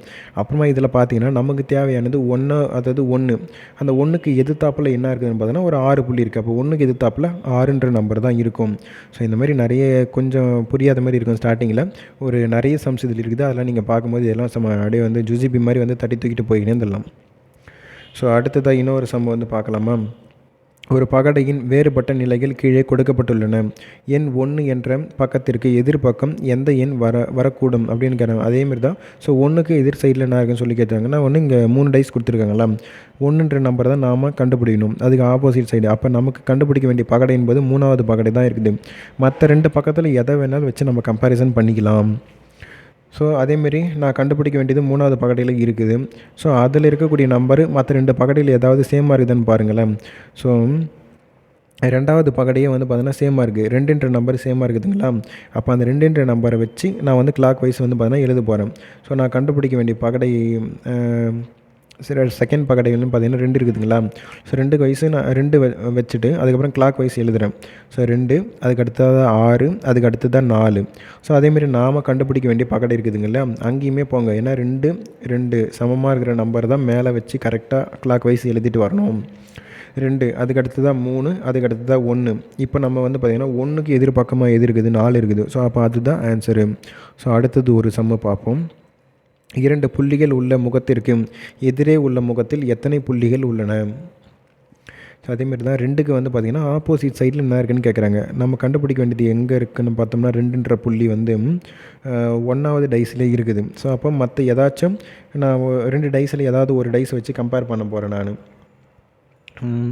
4ன்ற புள்ளி வேறு எங்கன்னா இருக்குதா பாருங்கள். 3வது டைஸில் இருக்குது. ஸோ அப்போ அந்த வச்சு நான் கம்பேரிசன் பண்ண போகிறேன். அப்போ நான் மொதல் டைஸில் வந்து பார்த்தீங்கன்னா எழுதுகிறேன் நான் 4, அதுக்கு அடுத்து தான் 6, அதுக்கு அடுத்து தான் 2 கிளாக் வைஸ் எழுதுகிறேன். ஸோ அடுத்து தான் நம்ம 3வது டைஸில் வச்சு எழுதுகிறேன் 4, 3, 5. ஸோ இந்த மாதிரி எழுதிட்டுனா இப்போ எனக்கு 2க்கு ஆப்போசிட் சைடில் 5 இருக்குது. நீங்கள் மொதல் பகடியை வச்சு 2வது பகடியிலுமே ஏதாவது ஒரு நம்பர் சேமாக இருக்குது அப்படின்ற பட்சத்தில் அதை கூட வச்சு கம்பேரிசன் பண்ணலாம். ஸோ செகண்ட் ஒன்றுமே நான் கம்பேரிசன் பண்ணி தான் இருக்கிறேன். 6ன்ற பக்கம் 2த்துக்குமே சமமாக இருக்குது. அப்போ 6 வச்சு நான் எழுதுகிறேன். 2வது பகடை எழுதியிருக்கிறேன் 6, அதுக்கு அடுத்ததாக வந்து பார்த்தோம்னா மொதல் பகடை எழுதியிருக்கேன் 6, 2, 4 எழுதியிருக்கேன்னா அடுத்தது 2வது பகடை பாருங்கள் 6, 5, 1ன்னு சொல்லி எழுதியிருக்கிறேன்னா இப்போ நமக்கு தேவையானது 2க்கு ஆப்போசிட் சைட்ஸில் என்ன இருக்குது? 5ன்னு இருக்கா? ஸோ அதுதான் வந்துச்சா. ஸோ அவ்வளோதான். இதெல்லாம் கொஞ்சம் சிம்பிளாக தான் இருக்கும். கொஞ்சம் நிறைய சம்மு பார்க்க போக நம்ம அந்த ஐடியா கிடச்சிரும். கனசதுரத்தின் 4 வரைபடங்கள் கீழே கொடுக்கப்பட்டுள்ளன. எந்த எண் 3ன் வந்து பார்த்தீங்கன்னா எதிர்பக்கமாக இருக்க முடியும்? ஸோ 3க்கு ஆப்போசிட் சைடில் என்ன இருக்குதுன்னு கேட்டிருக்காங்க. இப்போ இங்கே பாருங்கள் 3க்கு வந்து பார்த்தோன்னா ஆப்போசிட் சைடில் நம்ம கண்டுபிடிக்க வேண்டியது பக்கெட்டை எங்கே இருக்குன்னா செகண்டில் தான் இருக்குது. 3ன்றது அங்கே தான் இருக்குது. ஸோ அதை வச்சு நீங்கள் அந்த 3த்தில் எதை வேணாலும் வச்சு கம்பேரிசன் பண்ணலாம். ஸோ நான் 3 எடுத்துக்கிறேன். அதுக்கடுத்து கடைசி இருக்கிறது எடுத்துக்கிறேன் நான். ஸோ நான் இதில் எது எனக்கு சமமாக இருக்குதுன்னு பார்த்தீங்கன்னா 5ன்ற நம்பர் சமமாக இருக்குது. ஸோ ஃபஸ்ட்டு இருக்கிற பகடை நான் அந்த 5 மையமாக வச்சு கிளாக் வைஸ் எழுதுகிறேன். 5, 6, 3ன்னு எழுதிட்டேன். அதுக்கப்புறமா வந்து கடைசியாக இருக்கக்கூடிய அந்த பகடையை வச்சு அதேமாரி 5, 1, 4ன்னு எழுதிட்டேன். எனக்கு தேவை 3க்கு எதிர்பக்கம். 3க்கு எதிர்பக்கமாக எது இருக்குது? 4ன்னு தான் இருக்குது. ஸோ அப்போ இது மற்ற எல்லா பகடைகளும் நீங்கள் கம்பேரிசன் பண்ணி பாருங்கள், கரெக்டாக வருதான ஆன்சரு. கீழ்கண்ட பகடை கருதுக. அதில் எண் 3க்கு எதிர்ப்புறமாக உள்ள எண் இது. அப்போ 3க்கு ஆப்போசிட்டில் என்ன வரும் அப்படின்ற மாதிரி கேட்டிருக்காங்க. ஸோ நமக்கு தேவையானது ஃபஸ்ட்டு பகடை, ஏன்னா அங்கே தான் 3 இருக்குது, மற்ற எதுலேயுமே 3ன்றது கிடையாது. ஸோ இப்போ இதை வச்சு இதில் ஏதாவது இருக்க பொதுவாக இருக்கிற நம்பர் மற்ற எந்த பகடையிலையாவது பொதுவாக இருக்குதுன்னு பார்த்து கம்பாரிசன் பண்ணணும். ஸோ இப்போ நான் என்ன பண்ணுறேன், 1வது பகடையும் 2வது பகடையுமே எடுத்துக்கிறேன் நான். எனக்கு இதுலேயுமே வந்து பார்த்தோன்னா 2 நம்பர் வந்து பார்த்தோன்னா பொதுவாக இருக்குது. ஸோ அப்போ 2 வந்து பார்த்தோன்னா மையமாக வச்சு நான் எழுதுகிறேன். ஸோ 2 3 6 எழுதிக்கிட்டேன். ஸோ செகண்டு வந்து பகடையிலுமே இருந்து 2 6 4ன்னு சொல்லிட்டு எழுதிக்கினேன். எனக்கு தேவை வந்து பார்த்திங்கன்னா 3க்கு எதிர்ப்புறம், 3க்கு எதிர்ப்புறமாக எனக்கு 6 வருது. அந்த 6ன்றது ஆப்ஷன் இருக்கான்னு பார்த்தீங்கன்னா கிடையாது. சரி, அப்போது வேறு ஒரு பகடையாக கூட நான் வச்சு கம்பேரிசன் பண்ணுறேன். அப்போ வந்து பார்த்திங்கன்னா வேறு எங்கன்னா 3வது பகடையை நான் எடுத்துக்கிறேன். 6ன்னு இருக்குதுங்களா. ஸோ எனக்கு மொதல் பகடையிலையும் 6 இருக்குது. அப்போ 6 வச்சு கம்பேரிசன் பண்ணேன். 6 2 3 மொதல் பகடை எடுத்து எழுதிட்டேன். 3வது பகடை 6 5 4ன்னு சொல்லி எழுதிட்டேன். ஸோ 3க்கு ஆப்போசிட் சைடு 4 இருக்குது. இப்போ வேறு எதனா ஒரு நம்பர் கூட வந்துட்டுருக்கலாம் இல்லையா. ஏன்னா இன்னொரு பகடை ஒன்று பெண்டிங் இருக்குது இல்லையா, 4வதுன்னு சொல்லிவிட்டு அது கூட எடுத்துமே நான் கம்பேரிசன் பண்ணி பார்த்துக்கிறேன். எதுக்கு ஒரு முறை கிராஸ் செக் பண்ணிக்கிறேன். ஸோ மொதல் பகடையிலையும் 4வது பகடையிலும் பொதுவாக இருக்கக்கூடிய நம்பர்னால் 2ன்னு இருக்குது. அப்போ 2 3 6 கிளாக் வைஸ் எழுதிக்கிறேன். ஸோ கடைசியாக இருக்கக்கூடிய பகடையிலையும் 2 4 1ன்னு எழுதிக்கிறேன். அப்போ 3க்கு ஆப்போசிட் சைடு 4 இருக்குது. ஸோ அப்போ எனக்கு அங்கேயே 4 இங்கேயே 4 வந்துச்சு. அப்போ 3க்கு எதிர்பக்கமாக 4 தான் இருக்கும். ஸோ அவ்வளோதான். இப்போ டைப் 2ல் வந்து பார்த்தோன்னா சம்மு பார்த்துருவோம். ஸோ இந்த சம்மு தான் நமக்கு குரூப் 4ல் கேட்டிருந்தாங்க. 3க்கு எதிரான தளத்தில் உள்ள எண் எதுன்னு சொல்லி கேட்டிருக்காங்களா. 3க்கு ஆப்போசிட் சைடில் என்ன இருக்குது அப்படின்ற மாதிரி கேட்டிருக்காங்க. இங்கே பார்த்தீங்கன்னா நமக்கு தெரியும், நம்ம கண்டுபிடிக்க வேண்டியது எங்கே இருக்குன்னா 3, அது மொதல் பகடையில் இருக்குது. அப்போ 2 பகடைக்கு ஏதாவது சமமாக இருக்கா நம்பரு அப்படின்னு பார்த்தோம்னா இருக்குது. ஸோ அப்போ 2ன்றது சமமாக இருக்குது. அப்போ நான் 2 வச்சு நான் எழுதுகிறேன். ஸோ 2 5 3ன்னு சொல்லி எழுதிட்டேன் மொதல் பகடியை. செகண்ட் பகடி வந்து பார்த்தா 2 5 4. இப்போ நீங்கள் பாருங்கள் 2 2 சமமாக இருக்குது, 5 5மே சமமாக இருக்குது. நாம் கண்டுபிடிக்க வேண்டியது 3க்கு எதிர்பக்கமாக என்ன இருக்குன்னா 4. ஸோ அவ்வளோதான், 3ன் எதிர்பக்கமாக 4 தான் இருக்குது. ஸோ கொடுக்கப்பட்டுள்ள பகடையில் 1க்கு எதிரே உள்ள எண் அப்படின்னு கேட்டுக்கிறாங்களா. ஸோ 1 எங்கே இருக்குது பாருங்கள், 2வது பகடையில் தான் இருக்குது. ஸோ அதை வச்சு தான் மற்ற ஏதாச்சும் 2த்தில் நம்ம 1 கம்பேர் பண்ண போகிறோம். ஸோ நான் என்ன பண்ணிட்டேன், 1வதையும் 2வது நம்ம கண்டுபிடிக்க வேண்டியதும் 3வதாக இருக்கக்கூடிய இல்லை அந்த பகடையும் கம்பேர் பண்ண போகிறேன். ஸோ 3 1 2 நிறுத்தி எழுதிக்கிட்டேன். 3 6 2 நிறுத்திக்கிட்டேன். 1க்கு எதிராக இருக்கிறது 6. இன்னொரு பகடையும் நீங்கள் கம்பேர் பண்ணாலும் 1க்கு ஆப்போசிட் சைடாக இருக்கிறது 6ன்னு சொல்லிட்டு தான் வரும். ஸோ அதுக்கப்புறமா நம்ம பார்க்க வேண்டியது வந்து பார்த்திங்கன்னா டைப் 3. ஸோ ஒரு பகடை 3 முறை உருட்டும் பொழுது அதன் வெவ்வேறு நிலைகள் கீழே கொடுக்கப்பட்டுள்ளது. முகம் 3 காண்பிக்கும், அதாவது முகம் 3 காண்பிக்கும் எதிரே உள்ள முகத்தில் உள்ள எண்ணை காண்க. 3க்கு எதிர்பக்கம் என்ன இருக்குதுன்னு சொல்லி கேட்டுக்கிறாங்க. சரி, நம்ம வந்து பார்த்தோன்னா 3 எந்த பகடையில் இருக்குதுன்னு முதல்ல போய் தேடணும். பார்த்தா 3 பகடையிலுமே 3 நம்பர் வந்துட்டு இருக்குது. அப்போ இதுக்கு முன்னாடி பார்த்துருப்போம், எங்கன்னா 1த்தில் தான் இருக்கும், இங்கே என்னடானா 3த்துலேயுமே வந்து பார்த்தோன்னா கொடுத்துட்ருக்காங்க. அப்போ இது என்ன புது மெத்தடாக இருக்குதுன்னு சொல்லி பார்க்கலாம். ஸோ இப்போ நீங்கள் பார்த்தீங்கன்னா இப்போ 3 இருக்குதுன்னா அதுக்கு பக்கத்தில் இருக்கிற நம்பர் வந்து பார்த்தீங்கன்னா எதிர்பக்கமாக அமையாது. அப்போ ஒரு பகடைக்கு 6 பக்கம் தானே இருக்குது. அப்போது 1ன்றது ஃபஸ்ட்டு ஒரு பகடை பாருங்களேன், 3க்கு பக்கத்தில் 1 இருக்குது 2 இருக்குது. அப்போ 1 2க்கு எதிர்பக்கமாக வரப்போகிறது கிடையாது. அப்போ அது எலிமினேஷன் பண்ணி தூக்குங்க. ஆப்ஷனில் பாருங்கள் 1ன்னு இருக்கா, அப்போ 1 வரப்போகிறது கிடையாது. அப்போ வந்து பார்த்தீங்கன்னா செகண்ட் ஒரு பகடை பாருங்கள். ஸோ 1 ஆல்ரெடி நம்ம எலிமினேஷன் பண்ணி தூக்கிட்டோம். அப்போ 5மே எதிர்பக்கமாக வராது, ஏன்னா பக்கத்தில் இருக்குது. அப்போ 5மே எலிமினேஷன் பண்ணி தூக்கிட்டீங்க. அப்போ 4 இல்லை 6 தான் எதிர்பக்கமாக இருக்கணும். ஸோ தேர்ட் ஒரு பகடை பாருங்கள். ஸோ 4க்கு பக்கத்தில் 3 இருக்குது, 2மே இருக்குது. 3 தான் நம்ம எதிர்பக்கமாக கண்டுபிடிக்கணும். இப்போ 3க்கு பக்கத்தில் வந்து பார்த்திங்கன்னா 4 வந்து இருக்குது. அப்போ அது எதிர்பக்கமாக அமையாது. அப்போ அது ஒமிட் பண்ணி தூக்குங்க.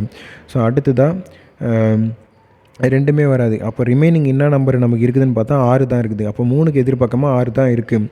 ஸோ எப்போவுமே பக்கத்தில் இருக்கிறது வந்து பார்த்திங்கன்னா எதிர்பக்கமாக எப்படி அமையும், ஸோ அமையாது இல்லையா. அப்போ பக்கத்தில் இருக்கிற நம்பர்லாம் ஒமிட் பண்ணி தூக்கிட்டே வந்தீங்கன்னா ரிமைனிங் என்ன நம்பர் இருக்கோ அதுதான் நமக்கு எதிர்பக்கமாக இருக்கும். ஸோ இன்னொரு சமமே இருக்குது, அதையும் நீங்கள் பாருங்கள்.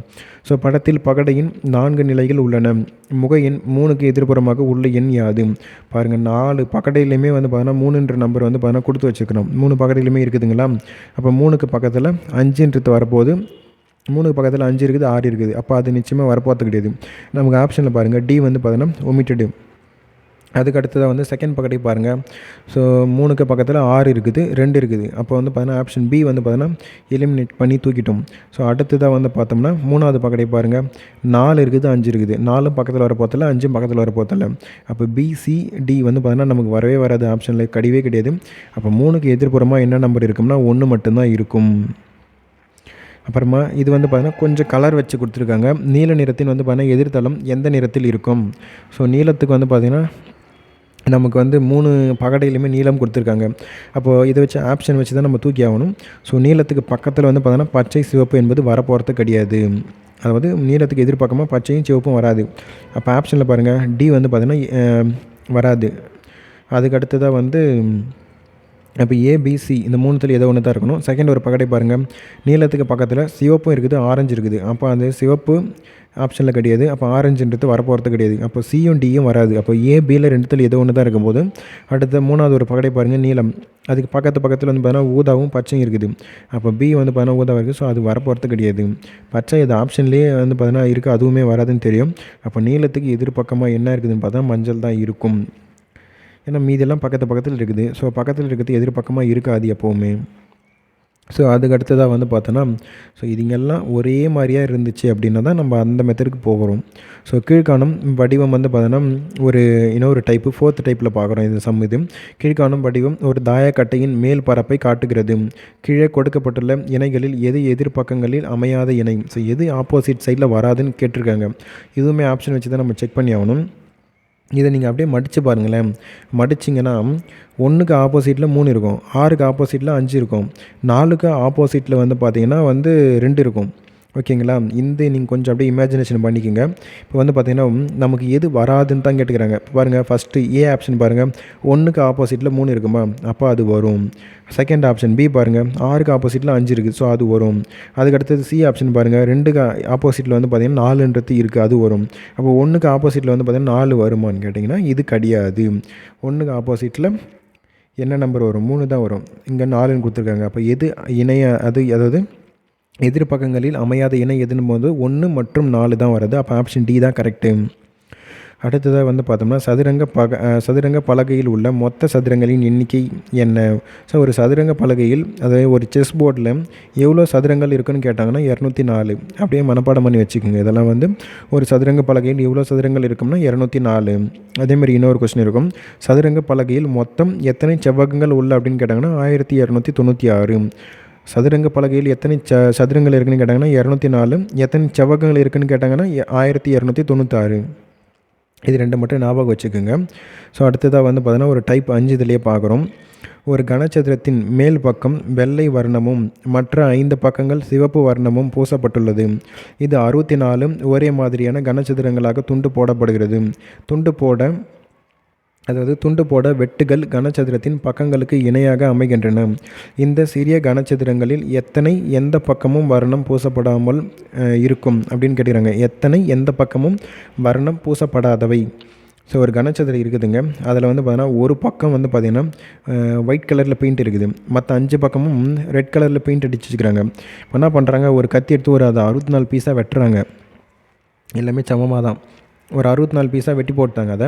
அதில் வந்து பார்த்திங்கன்னா எவ்வளோ சதுரத்துக்கு வந்து பார்த்திங்கன்னா எந்த பக்கமும் வர்ணம் பூசப்படாமல் இருக்கும் அப்படின்ற மாதிரி கேட்குறாங்க. இதுக்கு வந்து நம்ம பார்த்திங்கன்னா ஒரு ஃபார்முலா இருக்குது நமக்கு.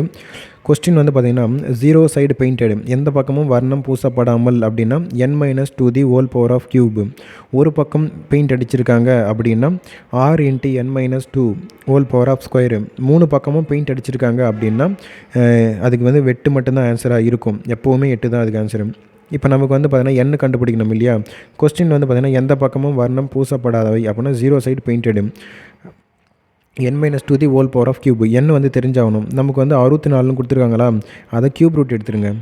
க்யூப் ரூட் எடுத்தோம்னா 4 × 4 × 4ன்னு வருமா. க்யூப் ரூட் எடுத்தோம்னா ஸோ 4ன்னு வந்துடும். ஒரு 4 மட்டும் வந்துடுமா.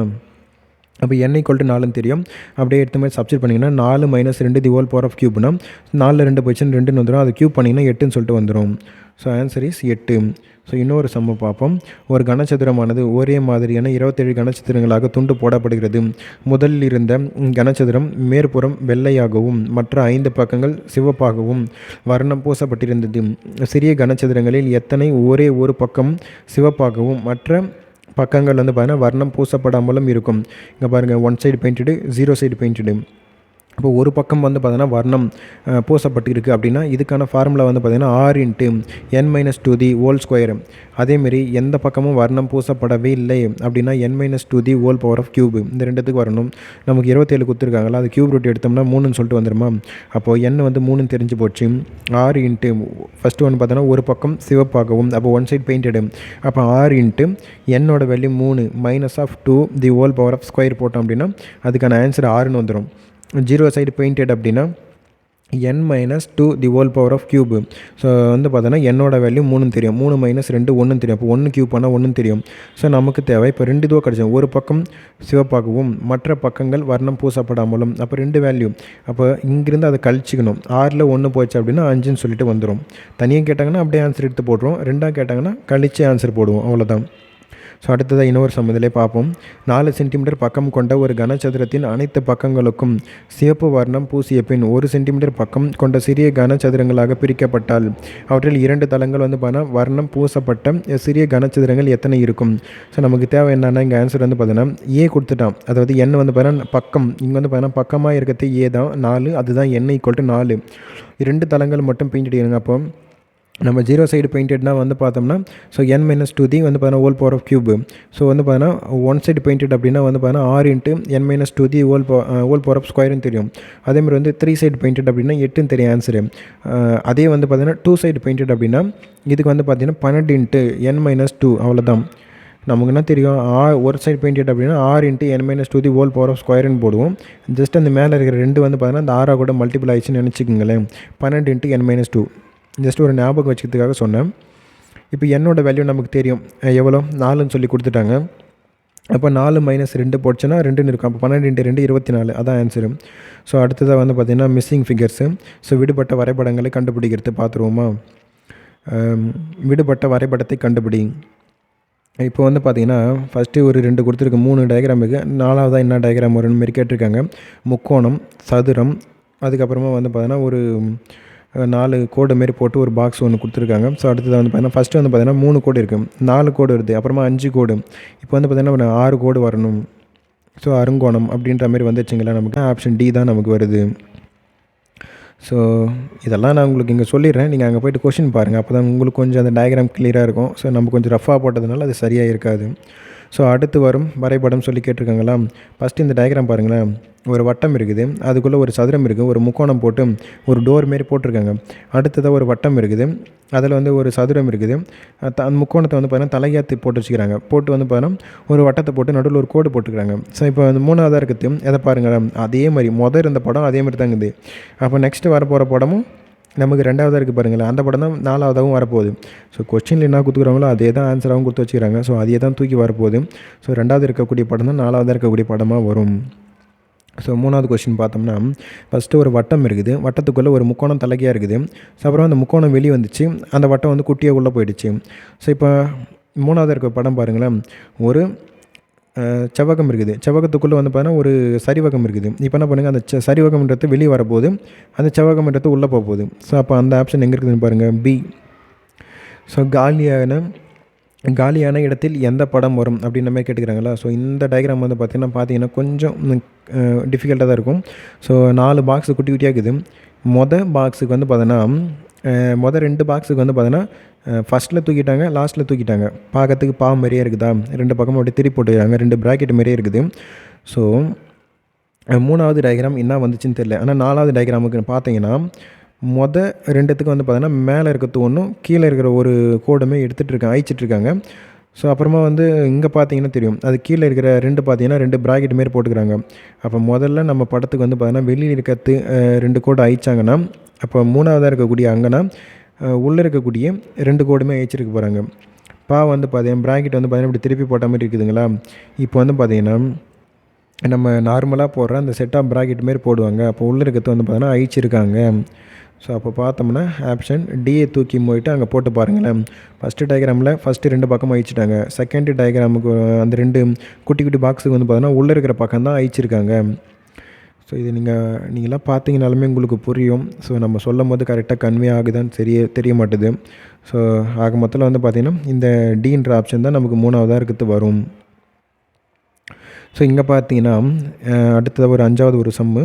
ஸோ மேலே வந்து பார்த்திங்கன்னா ஒரு டாட் இருக்குது, நடுவில் வந்து பார்த்திங்கன்னா கோடு அப்படியே தான் வந்துகிட்டே இருக்குது. ஆனால் மேலே வந்து பார்த்திங்கன்னா ஃபஸ்ட்டு ஒரு 5 டாட் இருக்குது, அப்புறமா வந்து பார்த்திங்கன்னா கீழே ஒரு டாட் இருக்குது. செகண்ட் டயக்ராம் பார்த்திங்கன்னா ஒரு டாட் வந்து குறைஞ்சிருக்குது, அந்த ஒரு டாட்டு கீழே இன்க்ரீஸ் ஆகிருக்குது. மூணாவது பார்த்திங்கன்னா அதேமாரி மூணாவது டயக்ராம் பார்த்திங்கன்னா ஸோ ஒரு டாட்டு குறையுது, கீழே ஒரு டாட் வந்து இன்க்ரீஸ் ஆகுது. அப்போனா நான்காவதாக வரக்கூடிய படத்தில் மேலே 2 டாட்டு, கீழே வந்து பார்த்திங்கன்னா 4 டாட் இருக்கணும். ஸோ அந்தமாரி எங்கே இருக்குது பாருங்கள். ஸோ ஆப்ஷன் சி தான் கரெக்டாக இருக்குது. ஸோ தொடரின் அடுத்த படம் என்ன? ஸோ இது பார்த்தீங்கன்னா தெரியும், ஒரு ஏரோ மார்க் மேலே இருக்குது, ஒரு கோடு இருக்குது, ஒரு ஸ்டார் இருக்குது. அப்படியே என்ன பண்ணுறாங்க, ஒரு கிளாக் வைஸ் ரொட்டேட் பண்ணுறாங்க. அப்படியே கொஞ்சம் ரொட்டேட் பண்ணுங்க பார்க்கலாம். அந்த ஏரோ மார்க் ஈஸ்ட் நோக்கி வருமா? ஸோ மறுபடியும் ரொட்டேட் பண்ணுங்கள். அந்த ஏரோ மார்க் வந்து பார்த்தா சவுத்து நோக்கி வருமா? மறுபடியும் அதை ரொட்டேட் பண்ணுங்கள். வெஸ்ட் நோக்கி போகுமா அந்த ஏரோ மார்க்கு? அப்போ எங்கே இருக்குது பாருங்கள், ஆப்ஷன் பி தான் கரெக்ட் அதுக்கு. ஸோ இதுவுமே வந்து பார்த்தீங்கன்னா நெக்ஸ்ட்டு என்ன டயக்ராம் வரும்னு கேட்டிருக்காங்க.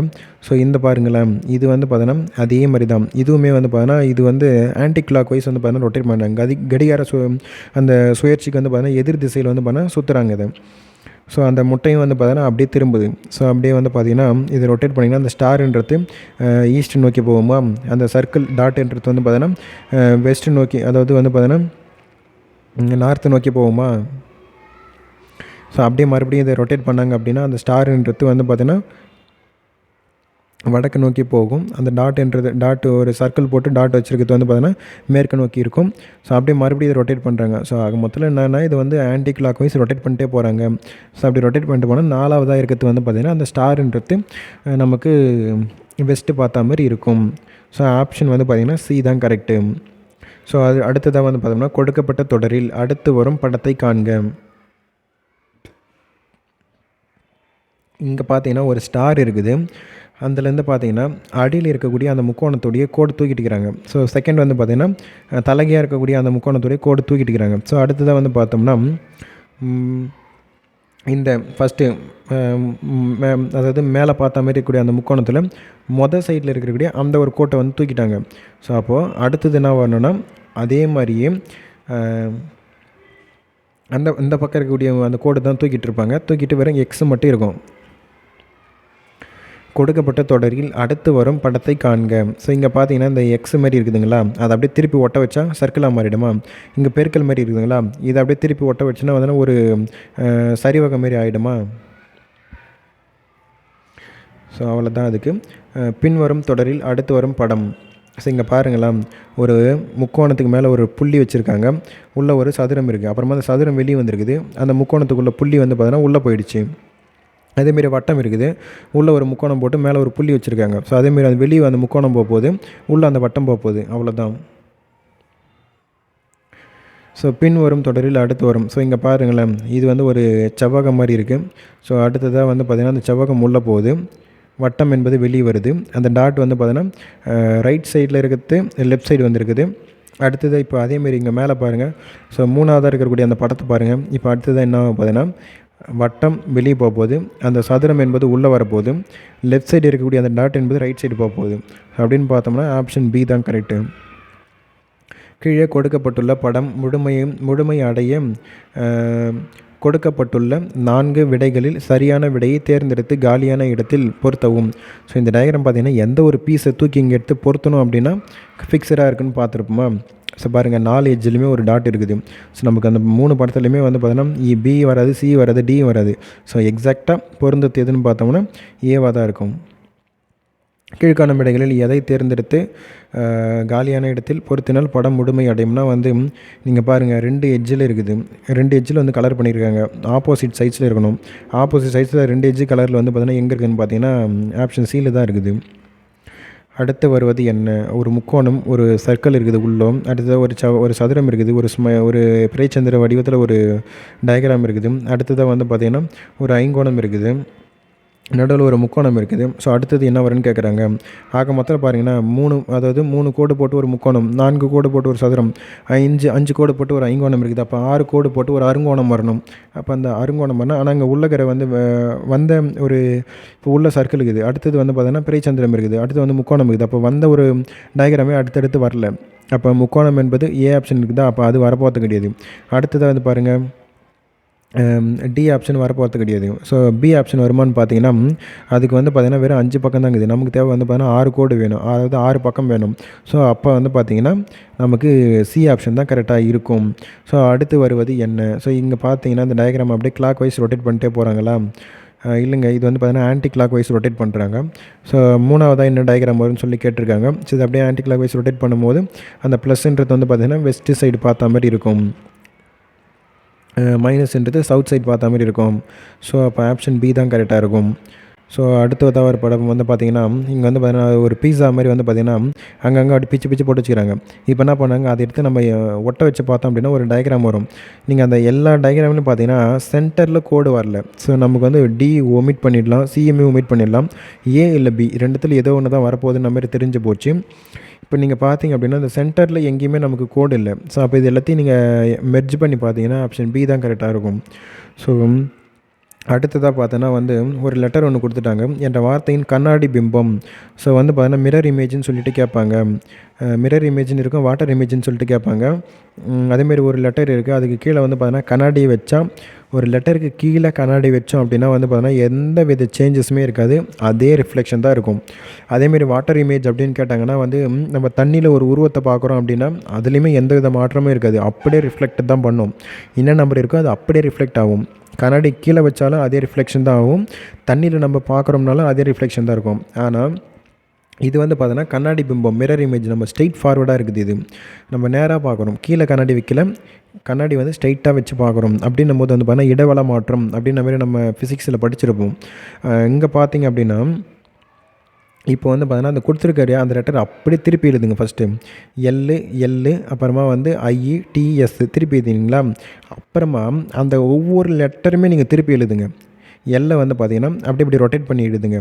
அப்படியே வந்து பார்த்தீங்கன்னா கொஞ்சம் இம்பார்ட்டண்ட்டு. ஸோ அவ்வளோதான், நமக்கு வந்து பார்த்தீங்கன்னா விஷுவல் ரீசனிங்கில் எல்லா சம்ஸுமே முடிஞ்சிச்சு. போன முறை நமக்கு குரூப் 4 வந்து பார்த்தீங்கன்னா பகடையிலிருந்து ஒரு சம் ஒன்று எடுத்துட்டாங்க, ஃபிகர் கவுண்டிங்லேருந்து ஒரு சம் வந்து பார்த்தீங்கன்னா எடுத்திருந்தாங்க. ஏன் இந்த மாதிரி சம்லாம் நமக்கு கேட்குறாங்க அப்படின்னா அதிகமாக நம்ம டைம் வந்து இதிலே ஸ்பெண்ட் பண்ணணும் அப்படின்றதுனால தான். ஸோ இங்கே நம்ம அதிகமாக நம்ம சம்ஸு ப்ராக்டிஸ் பண்ணிட்டோம் அப்படின்னா அதுக்கேற்ற மாதிரி அங்கே எக்ஸாமில் நம்ம வந்து ஜஸ்ட்டு ஒரு நிமிஷத்தில் இது ஈஸியாக சால்வ் பண்ணிட்டு போய்கிட்டே இருந்துடலாம். ஸோ இந்த சம்ஸை ரிப்பீட்டடாக பாருங்கள், இதை நீங்கள் நோட்ஸ்லாம் எடுக்காதீங்க, இதை நான் சொன்னதை ஒரு முறை அப்படியே அப்சர்வ் பண்ணிக்கோங்க. பண்ணிவிட்டு போய்ட்டு அங்கே நம்ம கொடுத்துருக்கோம் இல்லையா அந்த ப்ரீவியஸ் இயர் கொஷின்ஸு, அதுங்க எல்லாத்தையும் நீங்கள் சால்வ் பண்ணி பாருங்கள். ஏன்னா அப்போ தான் நீங்கள் எங்கே மிஸ்டேக் பண்ணுறீங்கன்னு தெரியும். அந்த மிஸ்டேக் வந்து பார்த்தீங்கன்னா குயிக்காக கரெக்ஷன் பண்ணுங்கள். எந்த அளவுக்கு நீங்கள் வந்து மிஸ்டேக் அதிகமாக பண்ணுறீங்களோ அப்போ தான் நீங்கள் வந்து பார்த்தீங்கன்னா எக்ஸாமில் உங்களுக்கு எந்த வித மிஸ்டேக்குமே ஆகாது. ஸோ அவ்வளோதான், இந்த டாபிக் இது முடிஞ்சிருச்சு. ஸோ அடுத்ததாக வந்து பார்த்தீங்கன்னா நமக்கு இந்த லாஜிக்கல் ரீசனிங்கிலே நம்பர் சீரிஸ் பார்ப்போம்.